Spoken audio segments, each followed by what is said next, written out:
Alright guys, and welcome back for another video. Apologies it's taken this long to get it out. I had a few issues to deal with.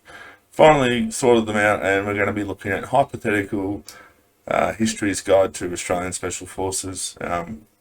He's a great YouTuber. He's on TikTok as well, I believe, which is where I found him, but got a lot of information and a lot of correct information. So without any further ado, as we always say, let's go and watch his Guide to Australian Special Forces. Cheers.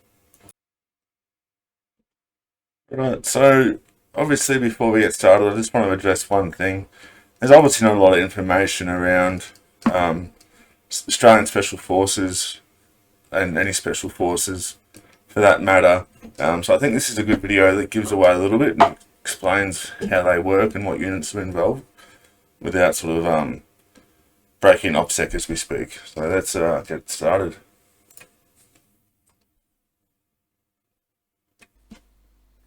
Australia's Special Forces community are, perhaps, the most prestigious element of the ADF.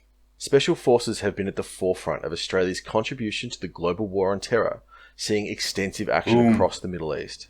Although this magnificent combat record has been tarnished by accusations of unlawful killings in Afghanistan, specifically by...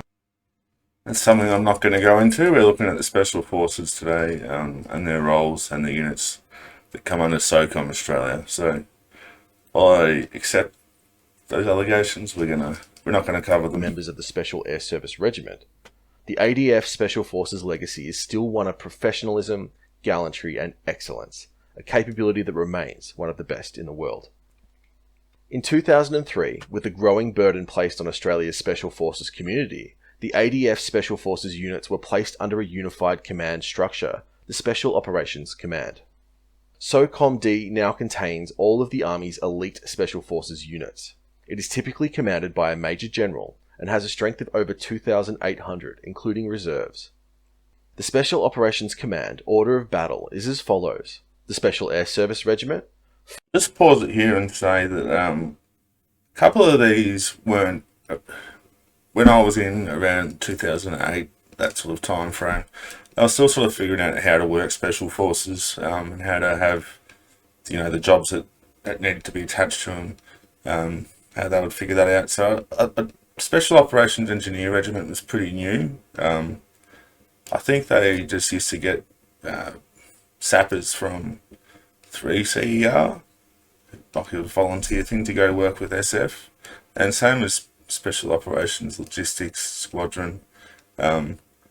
I think they did their own little mini fitness selection test to go and work with the Special Forces, but they weren't officially under SOCOM at the time. Just a little fact there. 1st Commando Regiment, 2nd Commando Regiment, the Special Operations Engineer Regiment, which provides specialist nuclear, chemical and biological response, the Special Operations Logistics Squadron, and, effectively, the 171st Aviation Squadron, which provides dedicated helicopter support for SOCOM-D. Special Operations Command is, effectively, a 4th Brigade of the regular Australian. So it is a regular Australian brigade. However, 1st Commando Regiment is a reserve unit, mostly made up of ex full-time commandos, people transitioning, that sort of stuff. There is some fully reserves commandos that still deploy and still do everything that 2 Commando does, but yeah. Australian Army. Perhaps the most famous unit in the Australian Army is the Special Air Service Regiment, or SASR. The Special Air Service was created during the early years of the Malayan Emergency, after witnessing the success of British SAS in action. In 1957, the first SAS company was raised. What are they using there? Pretty Gucci looking kit for back in the day, I guess. There's a Grenadier. Yeah. What rifle's that? That's not an GLA. If anyone knows, let me know. That looks just like an SLR there. All with grenade launchers though. Vietnam War, 3 Sabre squadrons were in service. In Vietnam, SASR members claimed some 492 enemy killed, with the loss of only 3 men to combat. Currently, just realised then that way back then in Vietnam they were using what looks like to be the camouflage that I was using, so that's how advanced they were. Only 3 men to combat. Currently, the regiment is organised around 4 Sabre squadrons. Each squadron is similar to a company in strength, between 90 and 100 men, and is composed of I have to pause it here. The only guy with his face not blurred out is Mark Donaldson. Some might recognise him, but he's a Victoria Cross winner. Great book. Probably do a video on him soon as well. 3 troops: water, freefall, and vehicle. Each one of these troops is composed of 4 patrols, with 5 to 6 men each. The patrol is the primary unit of the SASR, as these small teams can operate in hostile terrain independently for extended periods of time. Deep reconnaissance is the SASR's forte, either on foot or, in the classic style of Paddy Mayne and the original SAS, in long-range vehicles. In 2003, an SASR vehicle-mounted patrol penetrated 600... Before this story, I'll just say that this was pretty early on in the Afghanistan war, especially with Special Forces. I worked with some guys from 1 and 2 Commando that were still using these vehicles. They were being phased out. They were very, very heavy gun trucks with lots of firepower, but very susceptible to IEDs. And I think they started moving towards more lavs and bushmasters for getting around. It was just, wasn't safe to move around anymore in these.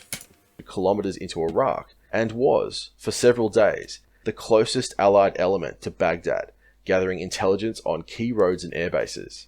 1 squadron, on rotation, mans the Tactical Assault Group West, which is one of Australia's 2 dedicated counter-terrorist elements. The other major element of Australia's Special Forces community are the Commando Regiments. The 2nd Commando Regiment was, originally, 4 RAR Commando, although this unit was renamed in 2009.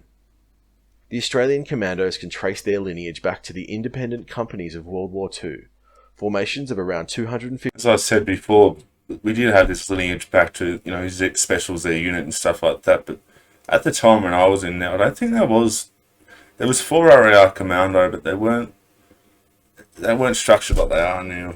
50 men that operated in the jungles of New Guinea and Timor, often for years, fighting a guerrilla war against the Japanese. There are 2 commando regiments. The first is largely a reserve unit which is designed to support the primary formation, the second. 2 Commando is a standard commando battalion and is composed of 4 commando companies, a signal regiment, and logistics and support companies. The reserve 1st Commando Regiment provides an additional 2 commando companies. Unlike the Special Air Service Regiment, the commandos far more typically operate in larger units, from platoons to companies, as opposed to... I suppose a good way to look at it is the SAS, sort of the tip of the spear, will do the reconnaissance work, sort of embed themselves with the locals more, or hide from the locals more, while the probably commandos do a lot more direct action stuff. I suppose a bit like the SEALs, SEALs and Delta sort of difference. To 6-man patrols. They are, arguably, more optimised to take larger scale offensive action, such as seizing air bases or conducting raids, than the kind of deep, covert recon the SAS typically specialises in. However, both the SASR and Commando regiments are able to conduct the full spectrum of Special Forces roles. Indeed, throughout many operations in Afghanistan, elements of the 2 units routinely fought side by side. In June 2010, an Australian Special Forces task group launched an offensive into the Shah-Wai Kot district of Kandahar province. This operation was focused on the village of Tizat, which was a Taliban stronghold and had been in their possession since 1995.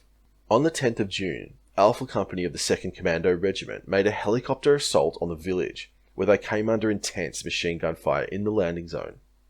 After a day of fighting, intelligence indicated that Taliban forces were massing for a counterattack, so the commandos were reinforced by a troop from 2nd Squadron SASR. After 5 days of continuous battle, the badly mauled Taliban forces withdrew from the area, leaving the Australians in command of the village and surrounding high ground. Around 100 Taliban are believed to have been killed, for the loss of only 1 Australian and 1 Afghan soldier, both of whom were wounded. The Shah-Wai Kot offensive has proven to be an exemplary Special Forces operation, showcasing the aggression, adaptability, and tactical skill of the units involved. I have. That is actually a very interesting story. I can't remember it off the top of my head, but definitely search the Shabakot Valley Offensive. Can't remember, but I know there was a medal awarded out of that offensive. Both the SASR and 2 Commando man the 2 tactical assault groups, TAG East and TAG West. The tactical assault groups are Australia's dedicated counter-terrorism units and are the only major domestic roles for the Commandos and SASR.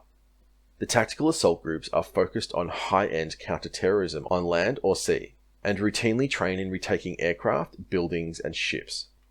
They are the units that provide tactical response for high-profile events such as the G20 or Olympics. In 2003, elements from both units conducted a heli-borne assault on the North Korean vessel Pong-Su, which was smuggling heroin into Australia. The operators fast-roped onto the vessel from Black Hawk helicopters and quickly stormed the bridge. The vessel was confiscated and later sunk by RAAF F-1. That's another great story if you want to look up Pong-Su incident. Pretty interesting story. 11Cs with a pair of GBU-10 Paveway 2 laser-guided bombs. The other major elements of Special Operations Command are the Special Operations Engineer Regiment, or SOER, and the 171st Aviation Squadron. SOER provides a dedicated nuclear, chemical and biological response team. Don't miss being in one of those suits. Contingencies, although this is now integrated with the tactical assault groups. These engineers also provide dedicated mobility, survivability, and these special operations engineers, or any engineer that's walking out the front of the patrol with the mine lab in his hand, I think they're probably some of the most respected soldiers in the army. I mean, they're not infantry. They do the same role as infantry, as well as looking for bombs in a firefight. The guys that I work with are extremely professional. Explosive support to Australian Special Forces, and routinely had elements deployed to Iraq and Afghanistan. The 171st Army Aviation Squadron is not formally part of Special Operations Command, however it provides dedicated helicopter support to Special Forces. The squadron is still equipped with S-78 Black Hawks, although the MRH-90 Taipan will be introduced in the coming years. Update on that one, the Taipan's being canned and we're going back to Black Hawks again. Taipan couldn't do a lot of stuff that the Special Forces needed it to. In November 2020, the Inspector General of the Australian Defence Force published a report into alleged war crimes by a small number of SAS operators. It was found that over several years, some 39 Afghan prisoners had been killed. These killings, often done to blood new patrol members within a specific squadron, were deemed to be illegal by the Inspector General. None occurred during the heat of battle, and none could be justified in the name of operational security. They have been referred to the Australian Federal Police for investigation. There was, however, no evidence that this behaviour was more widespread within the regiment. As a permanent mark of shame, the regiment's 2nd Sabre Squadron will be permanently struck from the Army's order of battle, and a new formation will be raised in its place. The report found that, within the Special Air Service Regiment, a dangerous culture of elitism, arrogance and entitlement had developed. This included a toxic competition between the SAS and Commandos, which only deepened this sense of entitlement. To rectify this toxic... I can't say anything on what's been said other than I didn't find them to be elitist. I found them just to be good soldiers and good people. All this stuff that's been proposed is now being canned and not going ahead. The same selection isn't going to be a thing. The squadron that was shut down and renamed has been re-raised, and yeah. So, may as well continue watching this. Organisational culture, the Commando and SAS initial training programs will be amalgamated into a single Special Forces training scheme. This is not true. With operators spending a year training together before being posted to their respective regiments. This will be a substantial change from the 2 distinct training programs ran by both units. Nonetheless, even with this shameful episode now a part of its history, Australia's Special Forces are one of the most effective offensive tools in the ADF, and gives Australia a significant competitive advantage over other regional powers. They are, truly, the tip of the spear, elite operators that have been at the... I think that's very important because of our size, a very small country in terms of numbers. our special forces sort of pump up our sort of operational firepower, for lack of words. Yeah. Forefront of every conflict Australia has waged over the last 50 years, and that legacy of sacrifice, gallantry, and quality remains intact despite the dishonourable actions of a few of its members. And you're always going to It have is, them, in the no words matter of the where. Chief of Defence, General Angus Campbell, a magnificent capability, dedicated to That's not Chief Angus Campbell, that's Mark Donaldson. martial excellence and professionalism, and remains one of the most capable Special Forces communities in the world. Alright, so a couple of quick things there. I think that one thing that wasn't mentioned was clearance divers in the Navy. They are not officially part of SOCOM. They do work with TAG. And yeah, obviously, it was a pretty quick video, not much information. But yeah, I wanted to get that one out there and see what you guys think. Cheers. As always, please, if you like the video, hit like, give me a thumbs up, or subscribe to the channel. Thank you.